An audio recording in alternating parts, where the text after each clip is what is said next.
Hello everyone and welcome to a new video. This is part 1 of the piece that I am currently working on. It's in acrylic and with a technique that I've never tried before. The technique makes it an extremely long process. I wasn't sure if I should post this video because at the moment I'm not even sure that I will be able to finish it, let alone do I know if it will look good in the end.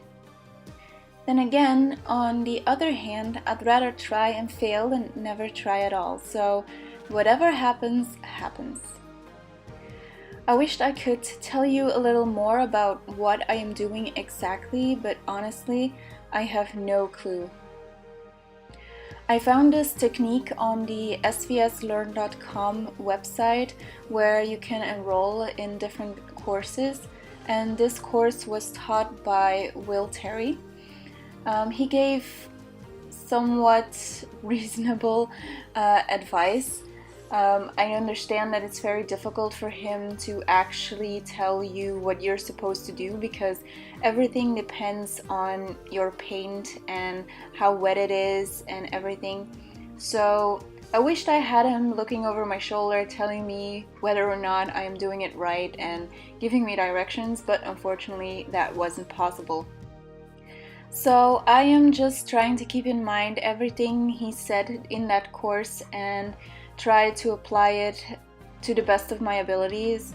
I am putting down black paint here, even though I'm not sure that this step was actually required at this point.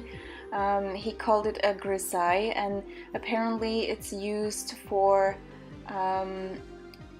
mapping out the values of your painting, and oil painters and acrylic painters usually do this before they start adding color, but yeah, I wasn't sure if this was a necessary step. Even so, after doing this, I felt a little more confident about what the end result was going to look like. It's easier to work with just one color than to focus on different colors, because yeah, this is just light and dark values and you don't have to pick any colors, make sure that they match, think about gradients. So it was kind of a relief to put this as a first step. If you want more information on this course, you can find a link in the description. I am not sponsored. I have mentioned many times before that I enrolled in their courses thanks to Inktober, and I really just enjoy them, and that's why I continue on learning with these lessons.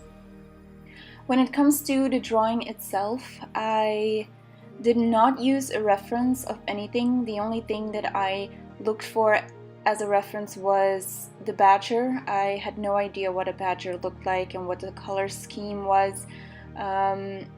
It felt to me that he kind of looked like a raccoon, but he has a smaller tail, so therefore it's a badger. But yeah, if you don't know what a badger looks like, this could be mistaken for a raccoon easily. I started out with a little sketch, and then later on I took a photograph of it and loaded it onto my computer, where I started editing it digitally. I don't know, I want to get better at digital drawing, and this sort of was the first step to do so. Since I knew that this wasn't gonna be a digital piece, it was easier for me to figure out what pencils and tools I needed to use digitally to start with digital drawing. When the outline was finished, I printed it out and drew it on the final piece of paper. Because the paper was so thick, I wasn't able to use my light box, so I had to go look for some carbon paper and transfer it that way. I did not continue filming the entire progress because I felt extremely exhausted. Like I said, this is a technique I've never done before, and I was paying a lot of attention to what I should and shouldn't do and figuring out new things and, I don't know, making mistakes, and I just didn't feel like it should be on camera anymore. Sometimes just the camera rolling puts on a little extra stress that I didn't feel I need at the point.